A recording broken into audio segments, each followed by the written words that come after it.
Hello, everyone. Ryan here, and we are back for another episode of introducing the peasants to music. Shout out to Jon. Well done, Jon, for that name. That was a great name you came up with for that. Yeah, I can't take any credit for that at all. Actually, I cannot do that because that was you. yeah, um, I do accept check or bank transfer. I am quite easy to be honest. yeah, well, we won't be doing that. But we are here with another episode of this series, which, if you click the video, you probably watched the first one. But just in case, in the first episode, we introduced this series where Jon is listening to an album pretty much every day. Sometimes it might be once every 2 days and things like that. It doesn't really matter. But Jon is getting into way more music than he did before. And each day we talk about the albums and he gives off his opinions, and basically he's just wanting to learn way more about music than he ever had previously. So that's where this series came about. Jon is a peasant, I'm a king. So that is why Represents real life, I think, and our interactions. maybe no, not at all. So that's where we're at. That's where we are. Can't even speak. That's where we are at. But I did kind of lie to the viewers last time because I said we'd do this every 100 albums.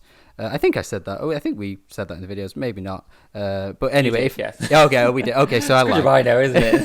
Yeah, it's good of you know. We lied. I lied. Jon lied. We lied. Don't drag me into it. You lied to your subscriber. I didn't do anything. I've just told you I'm the king. You're not. No. Yeah. So we have decided to do it every 50 now because 100 is a lot, and we thought to keep it at 50 because there could be a huge gap between the next episode. And we really enjoyed doing the last one, and people responded to it really well. So we thought, why not just keep it at 50, and it's more succinct. We can focus on a smaller pool of albums.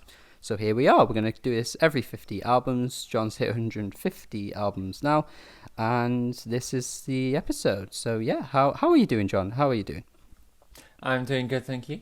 Good. We got to 150, I think, a lot quicker than expected. Yeah. Obviously, I was off work for a while, so I did one every day, including at the weekends. Whereas when I've been working, I just do the weekdays.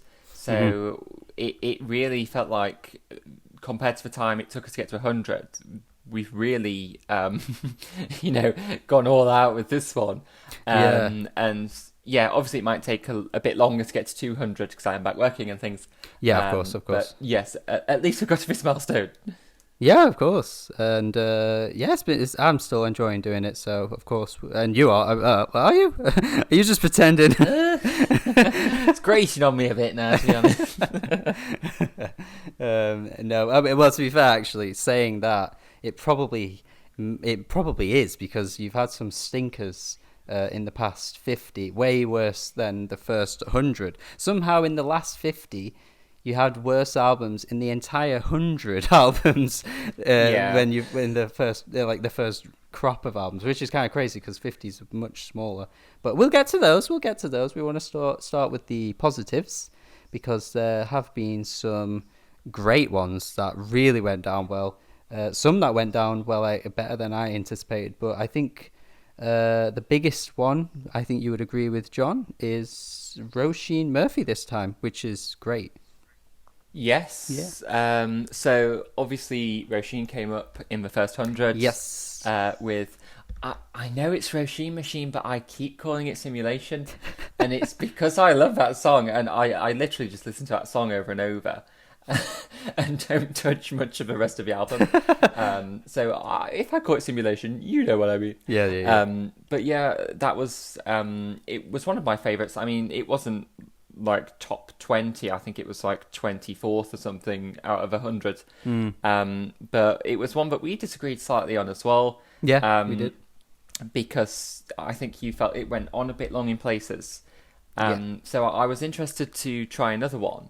And this is one overpowered. It is, by the way, you probably should have mentioned that. Oh, yeah. It is yes, it's Roisin Murphy overpowered. She has several albums.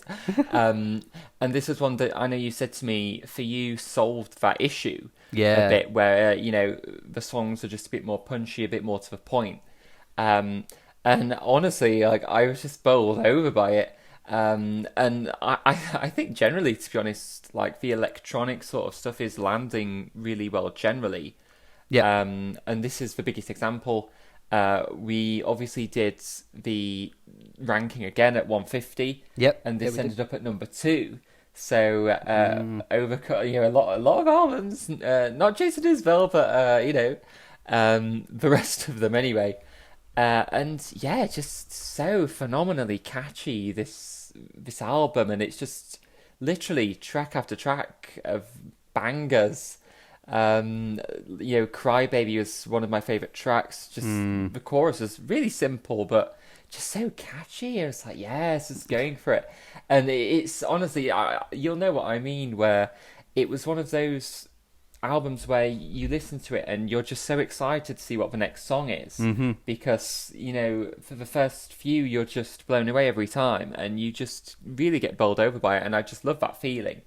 And it's so rare, and this was just one of those albums for me. Oh no, yeah, for sure. And yeah, I knew you'd love this because obviously you really liked Roshi Machine, not Simulation, Roshi Machine a lot. So of course this one had to go down well because yeah, it's doing what that album did, but just I don't know the word I'm looking for, but I guess it's more succinct. I guess each track is Yeah. way more straight to the point, as you just said as well. I mean, to be fair, Crybaby's quite long, isn't it? Like 5 or 6 minutes, but it doesn't feel that long, and it gets to the meat straight away. Like there's no builds, there's no waiting. It's just straight in, and it's punchy, and it's super catchy. And I don't get it. Why is she not like one of the biggest names in pop music ever? Because not many pop artists were making songs like this in the 2000s. So I've always found it baffling. Yeah, it's sort of criminal, isn't it, really? Yeah, Let's be it honest. really is. Yeah, it's really Um, cool. and yeah, even though some are relatively long, I mean, Simulation, for example, that track approaches 10 minutes. Yeah, And there's nothing really quite like that on this. no. And I do get that argument where the instrumental's sort of just building and building for about 3 minutes, and you sort of looking at your watch screen, and I've got got to start work in 5 minutes, and you're still waiting for the song to get into it, and it can be frustrating. Yeah. And yeah, these are definitely punchier. Like Overpowered, for example, is one of my favourite tracks. Body Language as well, Parallel Lives, just so much fun, just so energetic. I love her vocals. I think she's absolutely great. And just, yeah, lyrically, I thought it was quite clever as well. Quite witty in places. Yeah, just my cup of tea, my cup of tea. Yeah, absolutely. It really fits your general music taste, like down to a T. Really, it really hits Yeah, that we spot. are noticing a trend. Yeah, it's like Jessie Ware, that kind of stuff, that electro pop stuff. Yeah, that I just knew you'd really like. But no, it's good. It's good. I'm glad. I mean, I'm kind of pushing Roisin onto as many people as I can because I've always thought she was really like overlooked, but obviously not really to you because you think she's great. So that's good. Yes, and well, she did have that one hit. What was it? You blew my mind with that. Oh So she yeah, was part of that duo, wasn't she? yeah. Moloko. They have a lot of good songs, and they had hits. Oh, I sent it you, didn't I? Oh, bring it back. Sing it Yes, back. That track. that's the one. That one, yeah. Everyone knows that. Well, in the UK, that was a huge song in the UK. Blew my mind, honestly. And I was like, it's just one of those songs, that you know, but you don't know the name or who sings it. Yes. So it was a big revelation. I was like, there's no way. Yeah. So yeah, full circle moment back to my childhood, because I mean, it's some years ago that now as well. Oh yeah, that's early 2000s. So yeah, I mean, I'm saying she's overlooked. She had her moments in a duo, but her solo stuff didn't really reach that level. But Yeah. no, yeah, Moloko were pretty cool. They were good. Familiar Feeling. I'll have to get you to listen to that at some point. That's a great song. So yeah, Ooh. Roisin, legend. She is a queen. She's a queen, as the cool kids say. Trying to be modern. I'm just like, yes, queen. No, Don't tempt me. but yes, so something, I guess, I don't know if it's in the same style, but it's got electronic tinges to it, and there's some electro pop moments on the album that I didn't like at all. And I sent it you thinking, I'm not sure, I think he's not going to like this, but I was interested to see. But it went the opposite way for you, and it actually turned out to be our biggest disagreement of the whole thing, and that was Steven Wilson with The Future Bites. Yes. Yeah, your favourite album. Yes, maybe. Yeah, I mean, I do feel like this has happened a bit now where, especially in this last 50, where you've expected me to either like something or not, and then it's ended up being the opposite. Yeah, it's happened a lot. Yeah, and this is obviously the biggest example. I really highly rated this album. I mean, I had no, prior exposure to Steven Wilson before. Not heard anything he's done, not heard any of his songs. And when I was looking at reviews after this, I did notice that a lot of the negative reviews were born out of it, in comparison to his older stuff. Oh, yeah. So it does make me wonder if that's part of the reason I liked it, and to what extent, hearing that older stuff would influence what I thought. But I just thought it was really clever.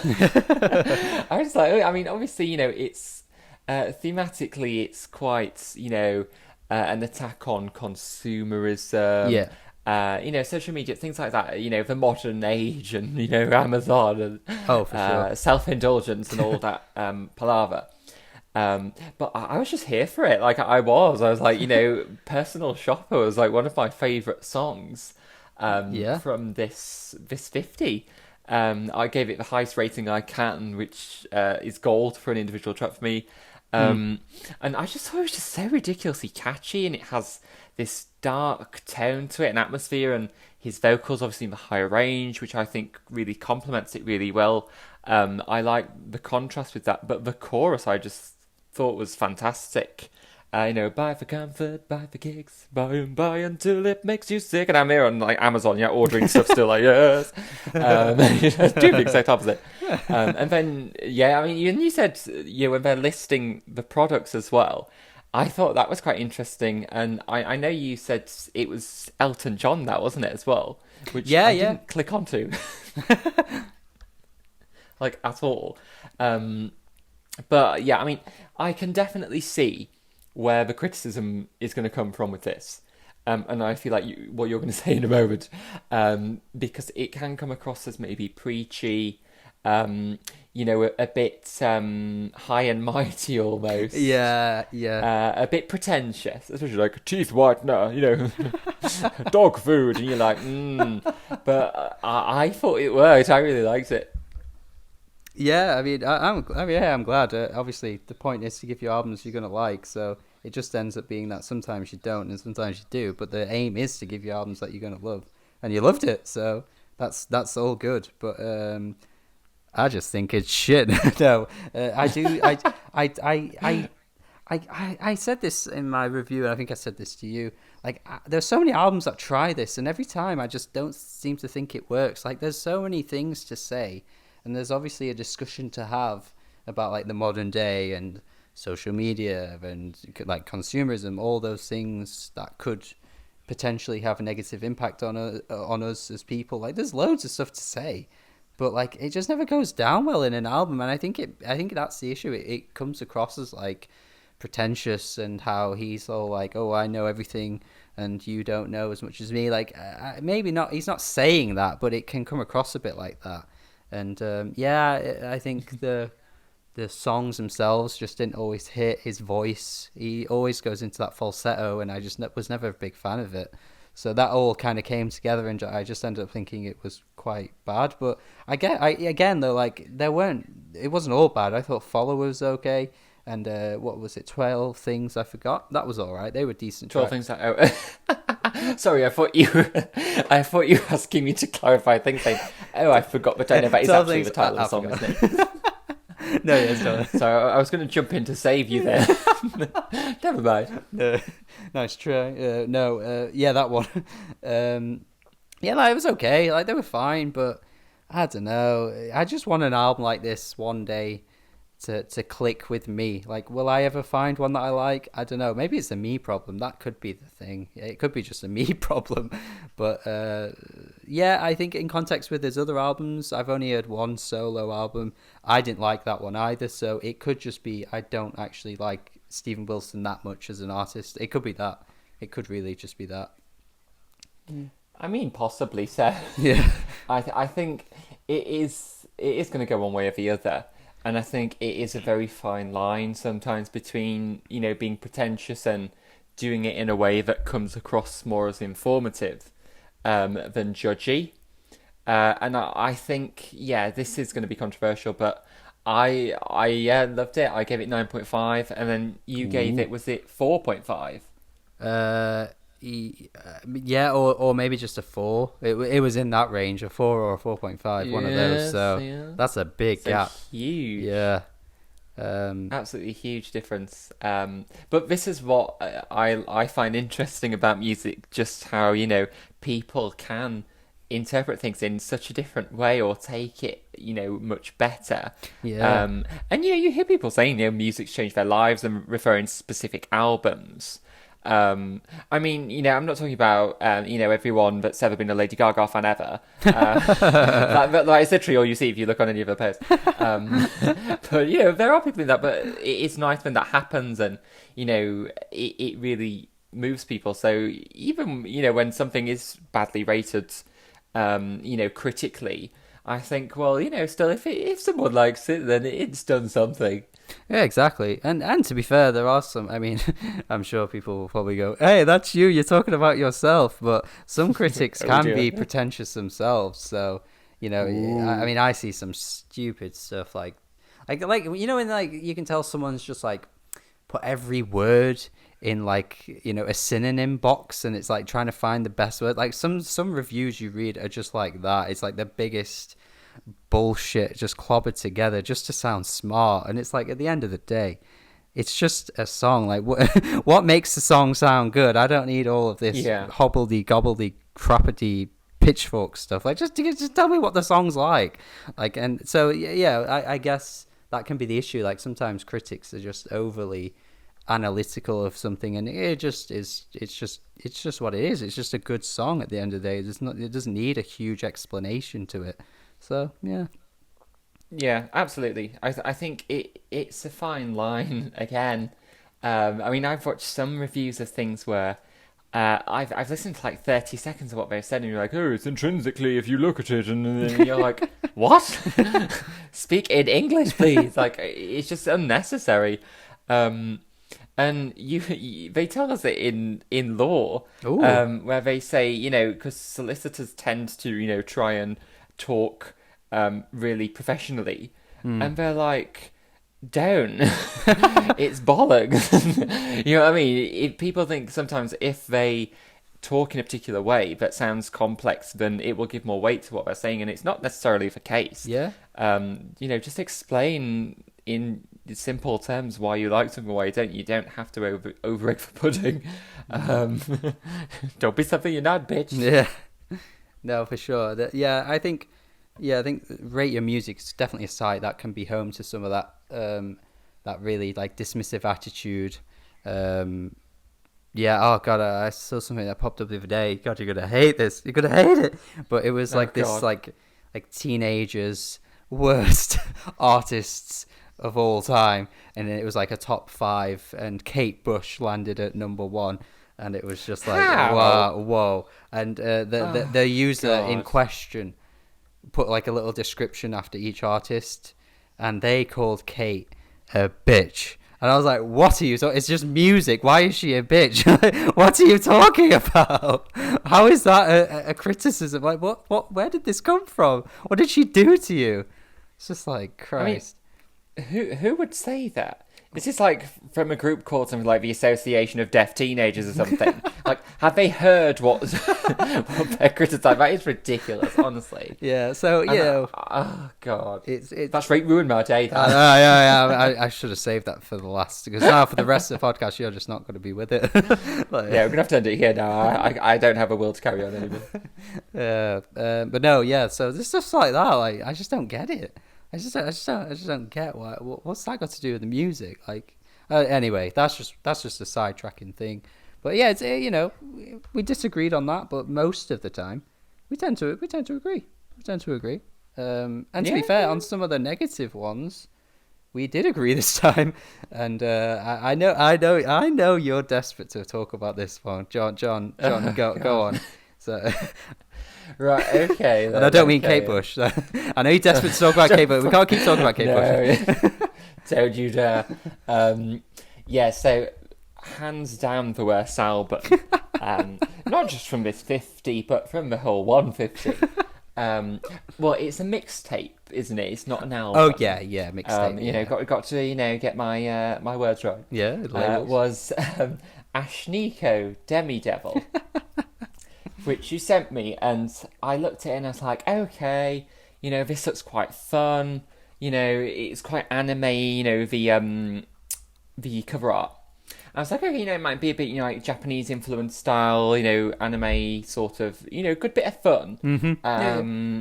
And like I said to you at the time, maybe a whale will come and try and have sex with her at some point. That's just what happens with anime. It's part and parcel, isn't it? However, I was thoroughly disappointed. Yeah.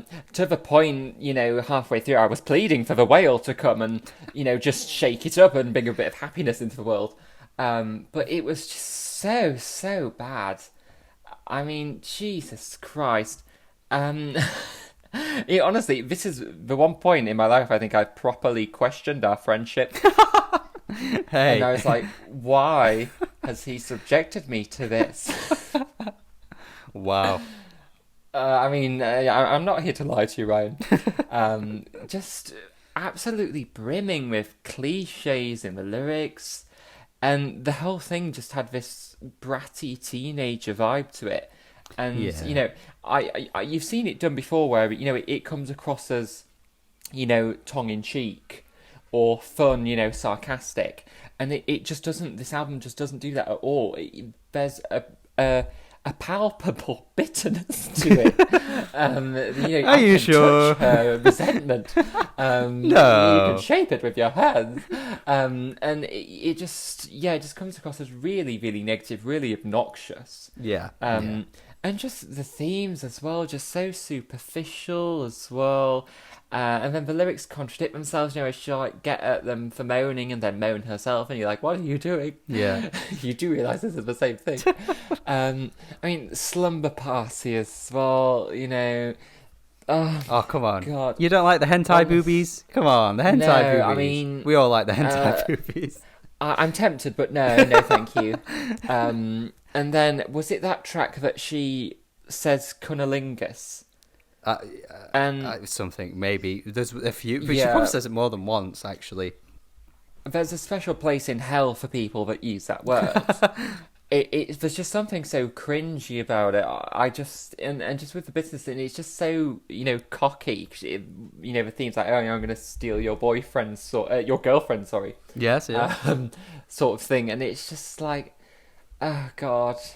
Like, I don't know, if my girlfriend was going to run away with this woman, I don't think I'd want her anyway. Look, if you're into this kind of person, I don't think it's going to work out. You could have the whale. Good luck with that.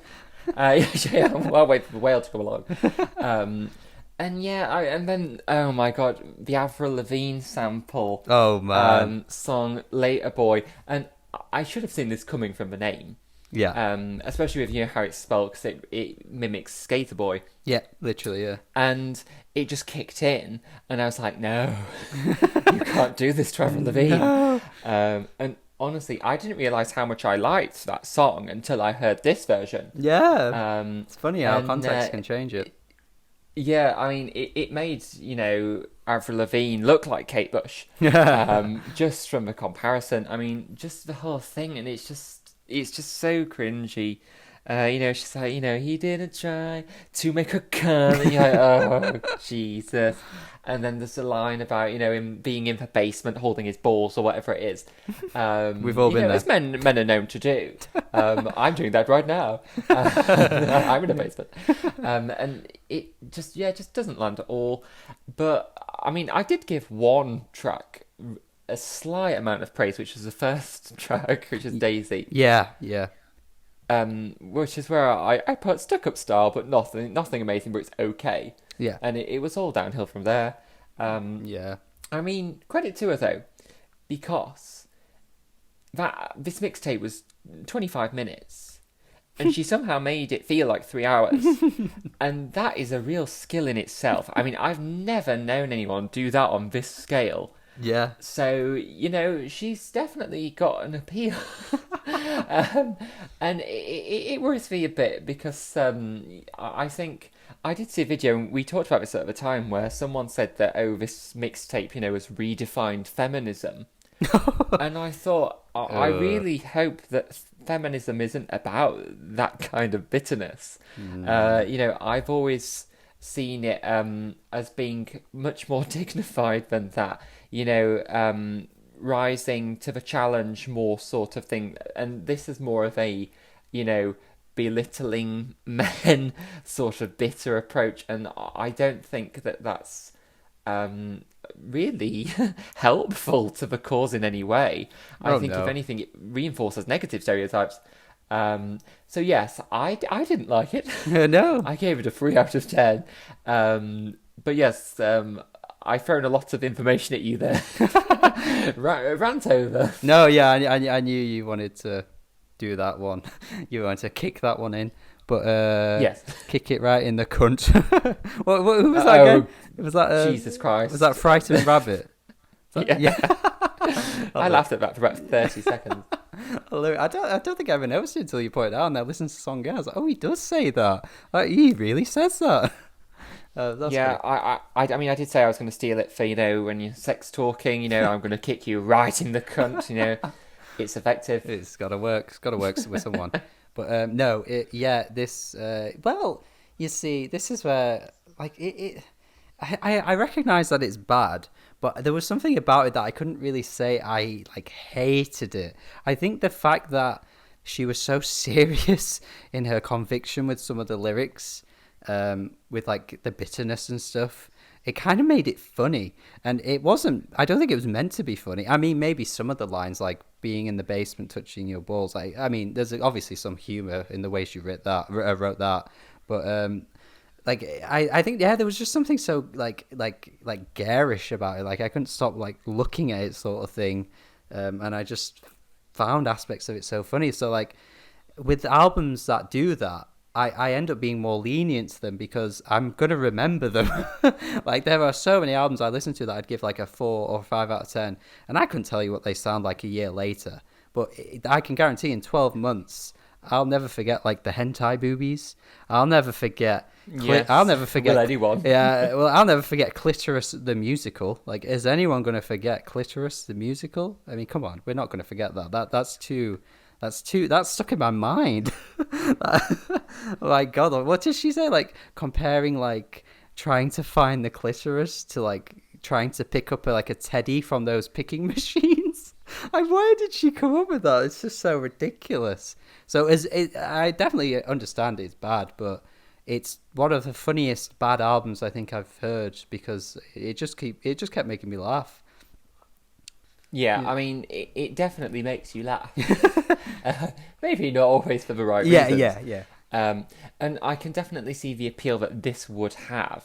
I think if you tread that line on the other side, and I do think it's a really fine line between having the viewpoint that we do and finding it quite, irritable and quite obnoxious. People could quite as easily find it witty. And look at it from that view. I mean, you'd have a tough time with the tone she takes, but in some deluded universe, there will be people that do like it for that reason, and I completely appreciate. That's completely a valid viewpoint. I just want to say, I'm not saying it's unreasonable to like it. Oh no, yeah, no, and I can appreciate how people would approach, defending that it's a good album. Yeah. But it's just not for me. I mean, I hate men as much as the next person, but really, but not this much. Yeah. So yeah, that was really the low light, and it was one of those where when I listened to it, I was like, this is going in the fucking podcast. Yeah, you had to mention it. And And it was early on in the 50, wasn't it? Oh I think yeah. it was like early 20s, but such was my confidence that it Yeah. wouldn't be topped. I think yeah. I think the issue like there's a I feel like there's a brand of feminism that's only strictly on social media, and that's what she's catering to with these kinds of lyrics. Like it's like constantly like, okay, men are trash, men are bad, men are always bad. Like that song where she's like little boy, where she's like trying to reverse the little girl thing that men would use on women, and then she's reversing it to the little boy. Like it's just so like Tumblr, like, or even Twitter these days. And I think there's a conversation to be had, like especially in terms of like, you know, when women are being abused by men, but she never really took it from that angle. It was just always so bitter. Like there was never like, she never gave a reason as to why the man was bad. It was just he's a man and he's bad, and it's just so social media. I see that every day scrolling through Twitter, and it's never funny. It's never like, it never lands. And someone's probably listening thinking it's because you're a man and you're offended. It's like, well, no, I just don't see what it's doing to help anyone. It just doesn't work. So yeah, I see what you mean when you said before with like the feminism aspect of it too. It never lands the right tone. It never strikes the right tone ever on the album. It just ends up being laughable. Like that's the only thing I got from this. The whole thing was laughable. But Absolutely. yeah. It's yeah, just sort of unfounded Yeah. aggression. Yeah, if there was reasoning there, you know, even if it's, oh, he's cheated on me, like, Yeah, it's yeah. still good. And it's, I don't know, maybe it's because, you know, we've grown up a bit, you know, being in like a workplace or something, and, you know, seeing people that you know and stuff, women particularly, you know, trying to fight for equal pay and things. Oh yeah. And just thinking, imagine if they adopted this kind of attitude, like, they wouldn't get anywhere. And that's what worries me about it. I think it's really counterproductive, and that's what I meant by, you know, you wouldn't get very far having this sort of attitude.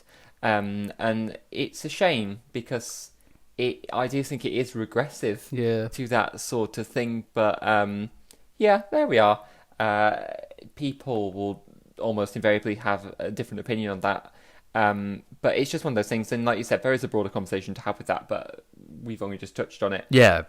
But yeah, I wasn't a fan of the approach, the sound, the lyrics. No. The mixtape, really. No.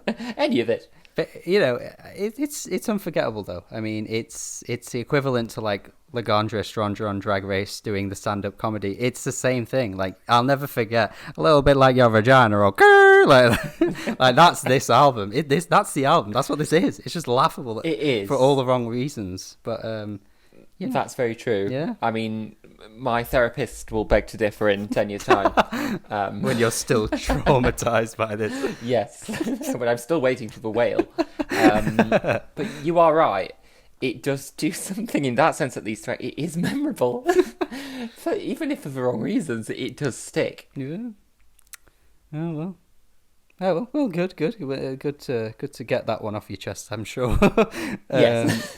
So a good one I would talk about. I wrote this down, and we mentioned it already. And I gave it you, hoping you'd like it. You ended up liking it. I think it's fantastic too. I thought I would bring it up just now, randomly. It's not really a great segue into this, actually. I've kind of just clobbered this in. But Jens Lekman, I thought that was a good one to talk about. Another 2000s artist, actually, that was was giving a lot more like critically acclaimed music in quotation marks, kind of like Roisin Murphy, but didn't necessarily break through into the mainstream, but really deserved it. Like Jens Lekman put out a fantastic album with Nights. Wait, Night Falls Over Carter Dala? Yeah. Yes. Yeah. Yeah, I think this one is fantastic. Just the style of it. I mean, it's just so, you know, dreamy. Yeah. It's so optimistic as well, and the themes are just really rounded out. So my favourite song was The Opposite of Hallelujah. Yes. Which is quite early on in the album. And just the theme, you know, how he's on this beach with his sister, and, you know, he's trying to explain to her, or finding a way to tell her that, you know, he's not doing so well, he's struggling.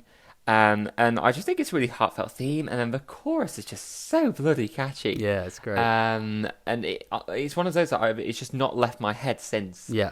But there's so many on this album that are really like that. I mean, the track after, A Postcard to Nina, Yeah.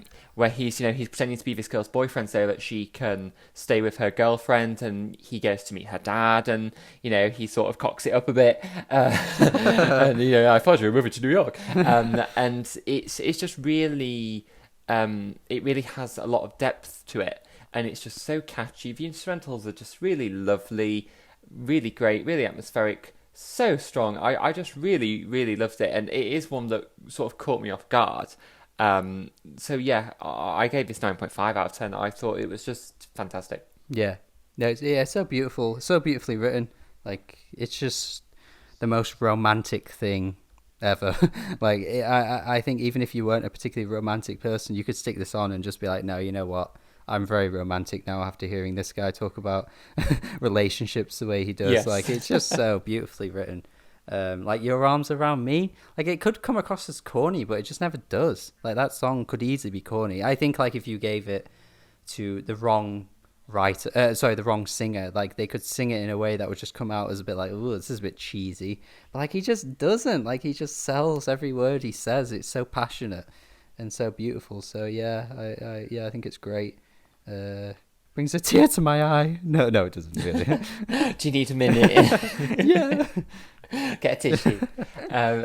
It's just, I just love the romanticism of it. Yeah. I think, I mean, songs like, I think it was Shirin, where he's at the hairdresser's. Yes. And he, somehow manages making, just getting a haircut, like, into this romantic thing.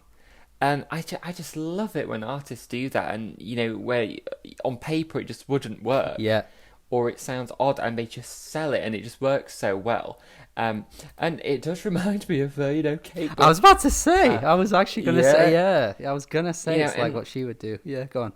Who else could make pi, the number, well, the concept, what would they think?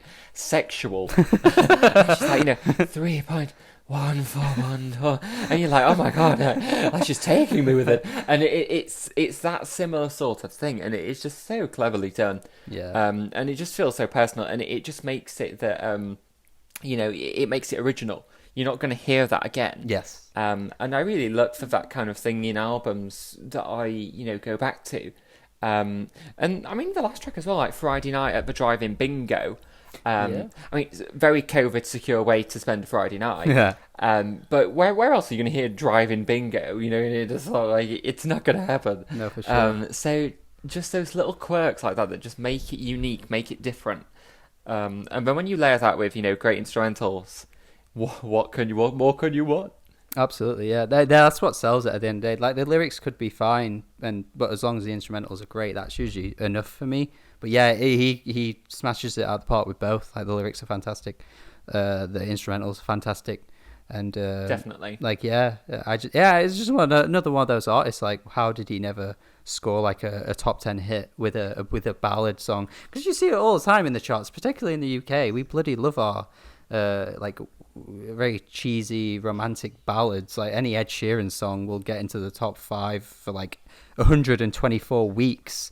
So it's just like, how did he never get it? Like, he wrote songs better than Ed did, really, but it's just weird. It's a shame. Yeah, it's weird. God, maybe I'm starting to sound think, as bitter as Ashniko now. God. Write a mixtape about it. Oh dear. I mean, I think it has something to do with like the broadness of the appeal. Yeah. I mean, I think Jens has a sound that maybe hit or miss. I mean, I don't see how you wouldn't like it. I mean, it's not that niche or anything. No. It's quite dreamy, it's quite nice, but I think it's not something that you're likely to hear in a club. Oh yeah. Oh no. Explain to your sister, dancing to it, he's depressed. Like, it's not really that kind of album. No. So I mean, although neither are some of Ed Sheeran's, but it is a shame. It is a shame to see artists that have such high quality stuff not really be commercially successful. But it's one of those things. I say, it's how the cookie crumbles. Yeah, it is. But speaking of commercially successful artists, I thought you were going to say cookies there. commercially successful cookies. No, we wanted to talk about one album. Well, there was a few, but I guess what the main one I think we should focus on, that underperformed for you. You still liked it, Yes. but it is one of the most famous albums ever. And I think you just went into it thinking, I'm going to absolutely love this. Everyone talks about it. It's one of the best-selling albums ever. Like, the name of the album is so famous. The way the album came about, the band, like, everything about it's just so iconic. And I think you probably went into it with just such high expectations that it kind of fell a bit short. And that was Fleetwood Mac's Rumours. So tell me about that, John. Tell me. Yeah, so this was, well, it's not the last album I've done because we're on 152 at the minute. Yes, we are. But it's the last album of this run. Yeah. And obviously, yeah, hugely famous album, particularly in the UK. I mean, it's in the chart. It's in the album charts now. Yeah. It's so funny. always there. It's so funny. ABBA's Gold, probably at number 7 in the chart, something like that. Ridiculous. I don't know who hasn't bought it yet. I know. Like, that's what I don't get. Like, how have you gone as long as I've bought it? But yeah, obviously, I know who Fleetwood Mac are. I haven't lived under a rock. No. I know quite a lot of their singles. Rhiannon is a huge favourite of mine. Yeah. I absolutely love that track. Like a lot of Stevie Nicks stuff that she did on her own as well. Has anyone ever written you anything? I think it's really lovely. I love that track as well. So I was just so ready for this. And I mean, it probably didn't help that every interval of 50, which have been the milestones, the album so far, so the one at 50, which was Fiona Apple, When the Pawn Hits, and 100, which was Kendrick Lamar, To Pimp a Butterfly, they were both 10s. So I was expecting another high one. And although it is, don't get me wrong, it is good, I think there are so many albums that have, a much more unique angle to it, and that, aren't as predictable, have more depth to it. And the instrumentals are nice, and, there's some decent lyrics, and it is good. I mean, I gave it 7.5 out of 10, which is still, a really good score. But I just expected so much more from it. And I think it is the victim of that thing where I've known about this album for years and years and years and years, and I always thought, it must be really good, if it's stayed this relevant for this long. And I don't quite understand why it has. I mean, I understand why it would do well, because it is good. Yeah. But I don't really resonate with it, clearly in a way that it does with a lot of people. I thought The Chain was a fantastic song. That was probably my favourite on the album. Yeah. I liked Oh Daddy towards the end. Was a bit different. And then Gold Dust Woman. I mean, I did tend to favour the tracks that were written by Stevie Nicks. Yes. Ironically, and that had her vocals on. I think she is the best part of Fleetwood Mac. Yeah. Personally. Come for me, bitch. But yeah, I did like it, but yeah, it just didn't resonate with me as much as I was hoping, really. Yeah. I mean, that's another example of, you said earlier, me giving you an album and it just not hitting the way I expected. But yeah. Yes, yeah. No, like I agree with you. Like, it's weird because like I get it.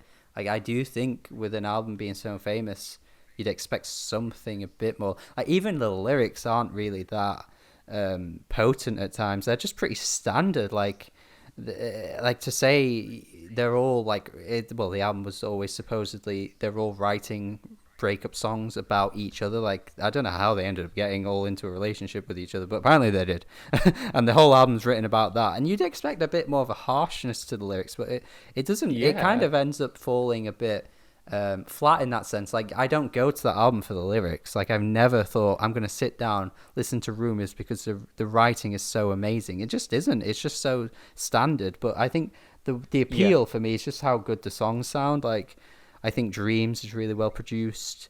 I think the first track, Secondhand News, is really catchy. Like, there's just a great amount of accessibility that comes in with it. But I can see what you mean. Like, I never thought of it that way because I've heard that. I've known this album for years. So I guess if I'd heard it later on, after I'd heard so many other albums, maybe I'd have felt the same, because once you hear more albums, you do start to get a bit more critical, I guess. And maybe that's what's happened there. You just went into it thinking, oh, like, this is going to be something huge, and it just kind of isn't. But it's still good. Like, it's still really good. Yeah. Yeah, I do get that, and they are catchy songs, I think, Yeah. which is probably the main reason that it has stuck around for as long as it has. Because, you can see, even if the lyrics are bad, which they're not bad on this, but even if they were, if it was a catchy song, it doesn't really matter. You almost give it a free pass. Yeah. And there's a sort of element to that, I think, because obviously there's a lot of repetition lyrically on this. Yeah, for sure. But it is still relatively romantic, even though, it is, as you say, mainly written from a breakup perspective. It doesn't have that sound. And Dreams, obviously, I think, probably one of their most famous songs. Yeah. It's definitely up there. So, yeah, I do appreciate what it is, definitely. But yeah, as you say, I think it just falls short on one or two aspects. But it could have been worse. Yeah. At least they didn't take the bitter approach. I don't think it would have worked as well. So yes, it's still good. Yeah.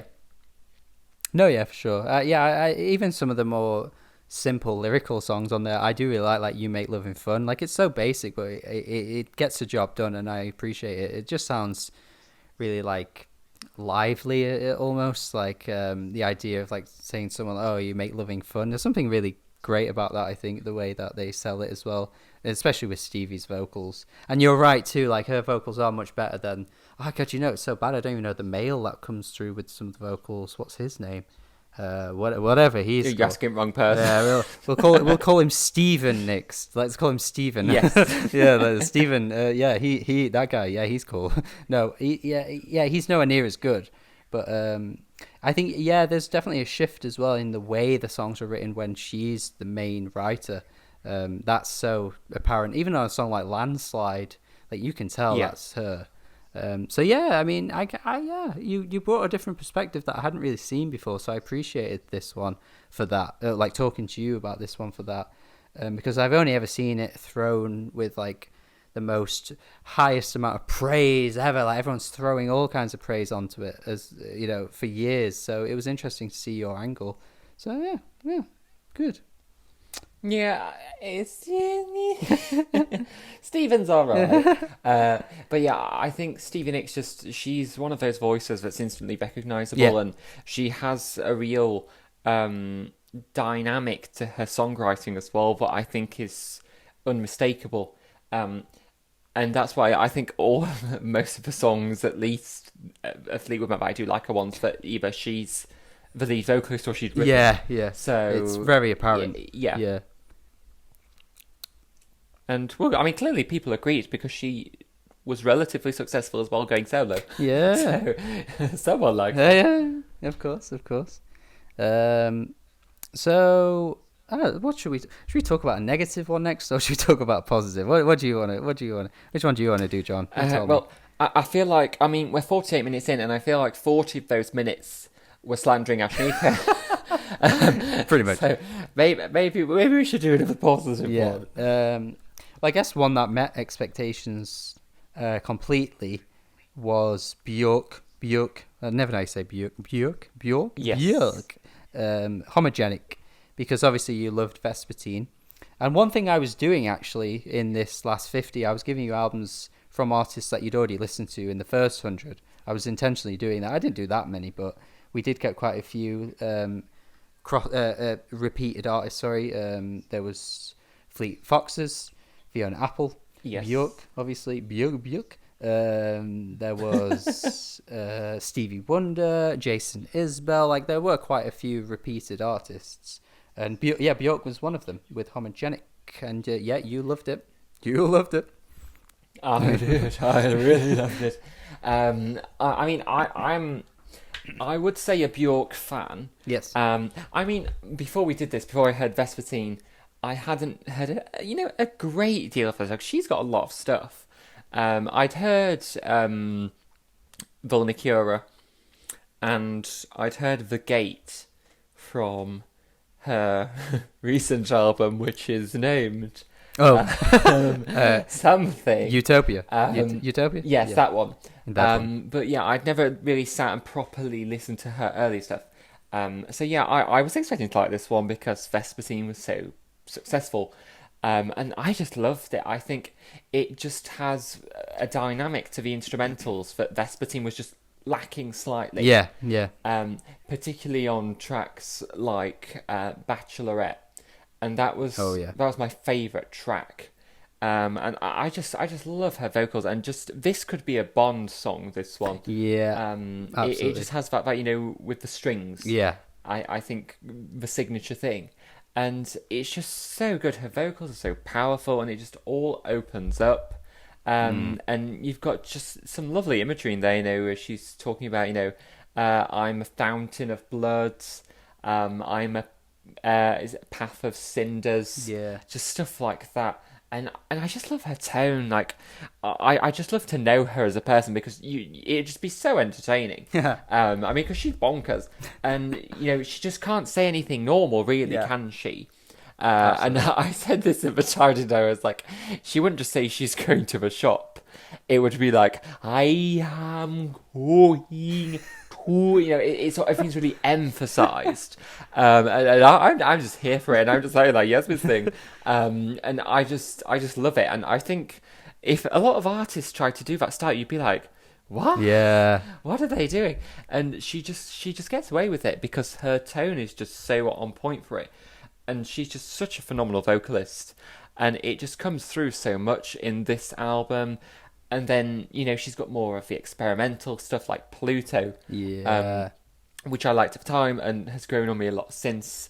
And it's just so raw, so disjointed, and it just hit in a way that Vespertine didn't.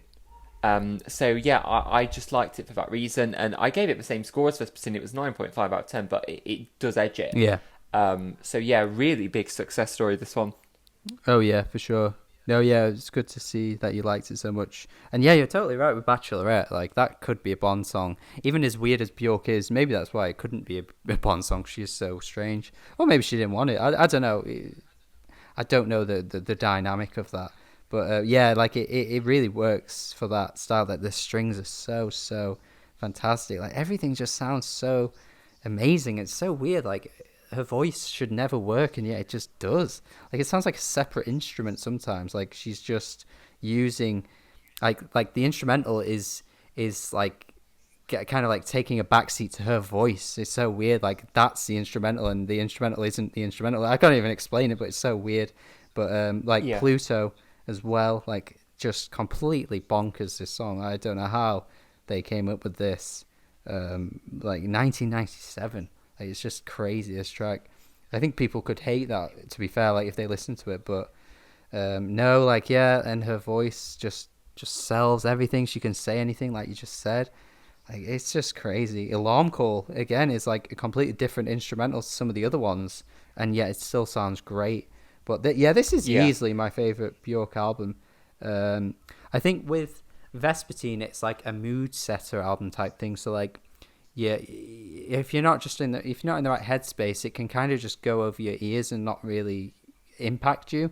Whereas this album never really leaves a moment like that. Like, there's never a moment wasted, and every track just sounds phenomenal in terms of the production. They're so thick as well. Like, every track has just so much going on, and it's just so good. It's just so bloody good. And yeah, her best, I think. Yeah. Oh, definitely. Yeah. I mean, from the ones Yeah, I know, yeah. anyway.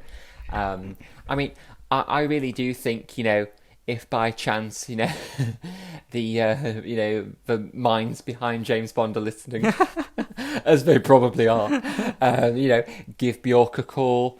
I think it could be fantastic. You know, they always have like a really artsy opening, don't they, as well, to the Bond movies, where, you know, the song's playing. I could see her, you know, wafting in with like a carrier bag on her head. Oh, yeah. You know, on a moose or something. You know, something just outrageous. I think it would work. Yeah. I think I would live. I would live for it. And I would eat it up. You would eat it. Sign me up to that movie. There's a video. I don't know what it is, but she's like at an airport, and some kind of paparazzi's trying to like get her to talk to her, and she like goes off on him, like she like literally like leaves her luggage and like punches him in the face. Like, it's the most ridiculous thing ever. I'm gonna have to send you it if you've never seen it. But I have not seen no, I was like, wow, Bjork is doing this. I don't know what happened there, but it's insane. So yeah, if she does that in a Bond film, I'm watching it. I'd love it if, she has this so angelic, quirky vocal tone, and then if she's just talking normally, like, she pushes like, "I fucking have you," and it's just the complete opposite. She talks like slow tie. That would be amazing. I mean, she is a huge personality in music.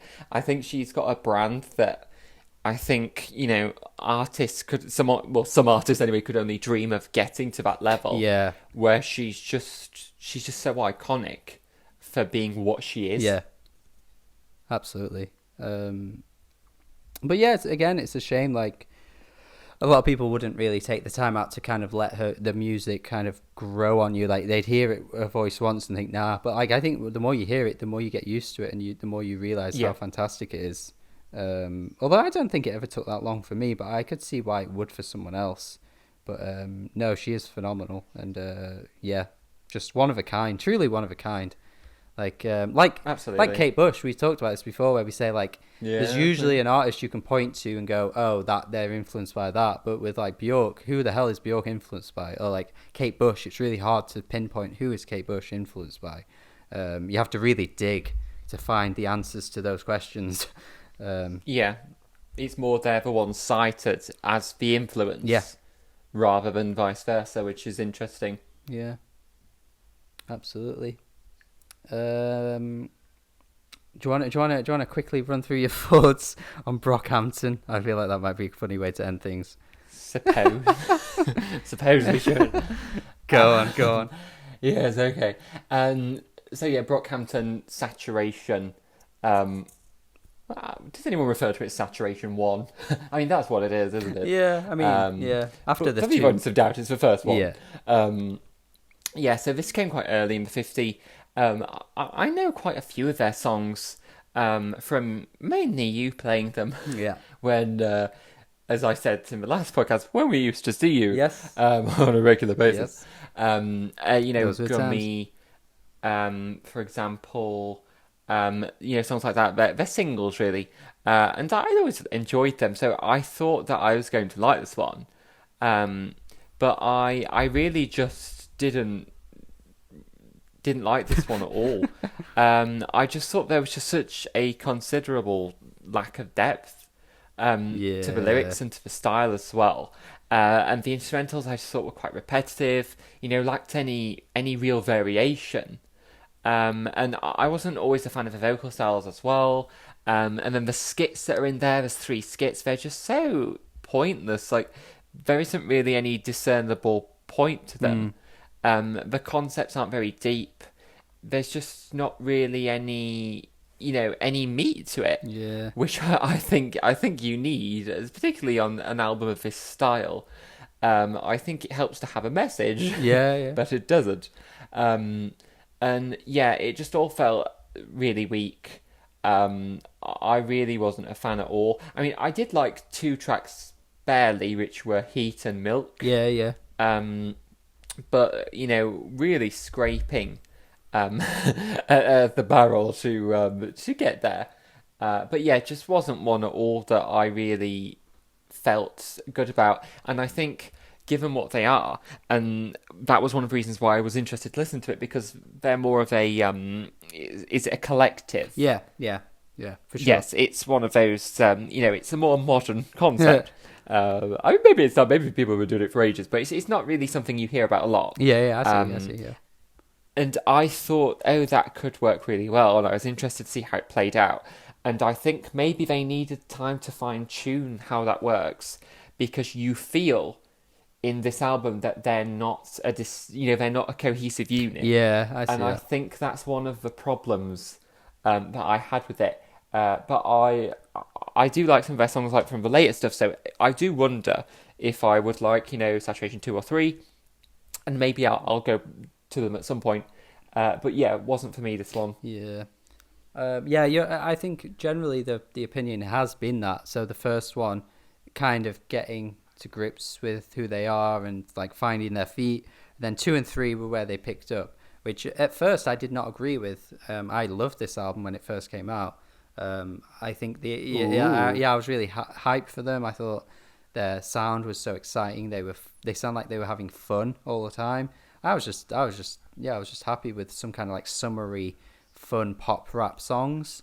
But then the more like time went on, I went back to it and it just started to sound really dated. And it's not even that old. It's 2017, and yet it feels 4 years. Yeah, like I mean, 4 years is a decent amount of time, but like this was like 2019, 2020 where I started to go back to it and start to think like, oh, actually, you know what, this isn't. In fact, it was 2019 actually. Yeah, I was like, this isn't holding up at all, and it's barely even 2 years old.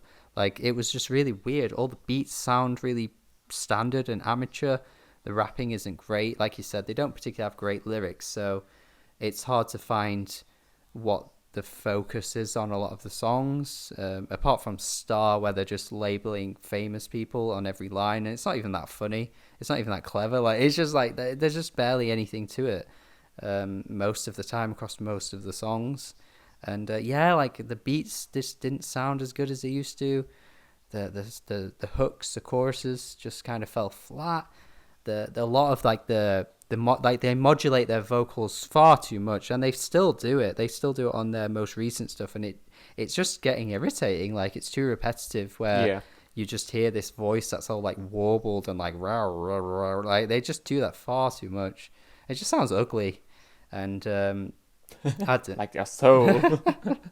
So yeah, this album went from like a great album to pretty bad to me in a short amount of time. But 2 and 3, I'd say 3 is probably the best one, but even then I'm not that head over heels for it anymore, which is kind of interesting to see how music can just change like that over time. Like you can love something and a few years later you're like, well, I don't like this at all anymore.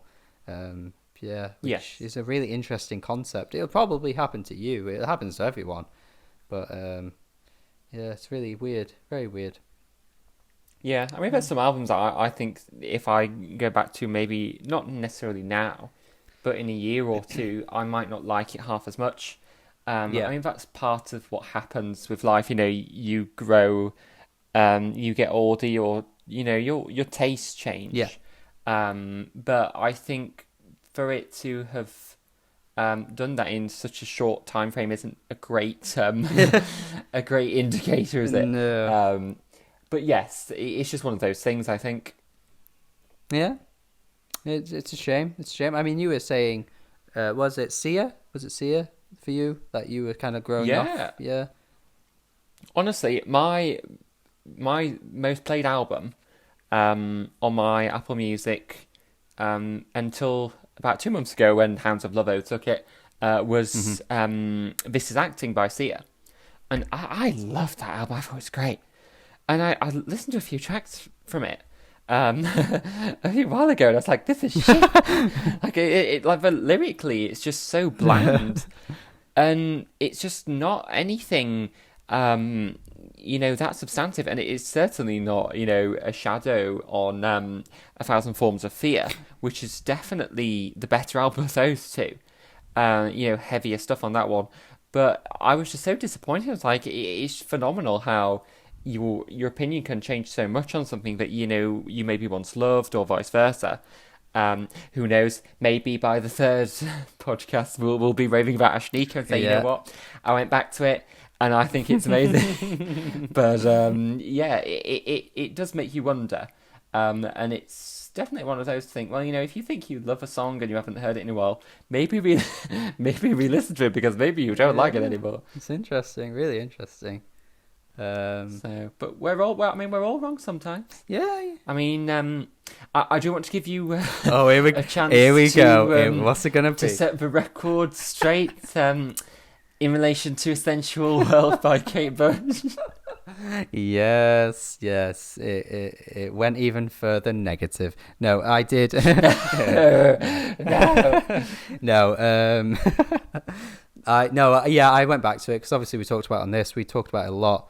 And I kept saying to you, like, I do need to go back to some of them. There's still 50 words for snow that I need to go back to. So there are like, Kate Bush gaps for me, even though I have heard them. And yeah, it had been a while since I heard The Sensual World. And I think I was misrepresenting it. I think it wasn't as stripped back as I thought. There are some stripped back moments, especially like A Deeper Understanding.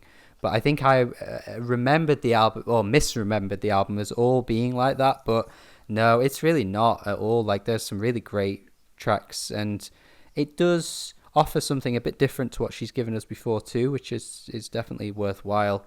And the title track is really good. Love and Anger, really good. Heads We're Dancing, I think, is a really clever concept. I think it's a really clever concept to a song. Yeah. The idea of like not knowing, like the kind of like the charm of someone. It's kind of sweeping you off your feet, and then you realize they're really not the person you thought they were. I think that's a clever concept. I was too harsh on it. So sorry to all the Kate Bush fans that were mad at me before. All Kate Bush fans, just John, that were angry at me. No, it's a good album. I still think it's lower in her discography overall, but it's good. So it's not the mediocre album I thought it was. Yes, I mean, I'll take that. Yeah. I'm still trying to get you to listen to The Red Shoes, aren't I? Which is the bridge between Sensual World and Ariel. Yeah, well, is it? And I just keep it's a long bridge. Dropping it in. Yeah. Yeah, very long bridge. Yeah, I mean, at the time when Red Shoes came out, people were saying, how has it taken her 4 years to write this? And that was only 4 years. No. So, yes, I would encourage you to. No, of course I would. As I do. But yes, very good. I'm glad you did, like Sensual World more. Yes, of course. See, you're overtaking the channel. You're influencing me. You're influencing the viewers on Kate Bush. You're becoming the new music critic or whatever. I don't even know. If that's what I am. If that's what I don't even think I am that. But yeah, generous description. Hey. It's got to be John's real music now. No. But yeah, I guess we've been talking about an hour and 7-ish minutes. Guess we can call it a day here. But it's been great once again. I hope people who are listening have enjoyed it. And I hope you've enjoyed talking as well, John. I certainly have. Yeah, it's one of those things. Still in lockdown, no, nothing else to do. Oh, so you're saying post 21st of June, this is no longer like that's it now. Like, oh, well, lockdown's over. I don't need to talk to Ryan anymore. Jesus Christ. I mean, I'm happy to, jump ship once we can meet one other person outdoors, to be honest. I'm not waiting till June. Well, I see how it is. You know what? The Sensual World, it's a bit shit, actually. I think I like Ash Nico more than the Sensual World. Don't. Don't you dare. Don't put our friendship on the line like that. Oh, God. No, but it's been great. Hopefully the people who have been listening have enjoyed it. Let me know your thoughts in the comments too. That'd be great. The first episode, people seem to like it, so I hope you like this one just as much, if not more. And that'll do. So we shall do this again in probably a couple of months. We don't know exact dates, but we'll do a third episode soon. And thank you for watching. Thank you, John. Thank you for coming on. And you're welcome. You have a good day, everyone. Have a good day, John. And goodbye. I'll try. Goodbye. Goodbye. Goodbye.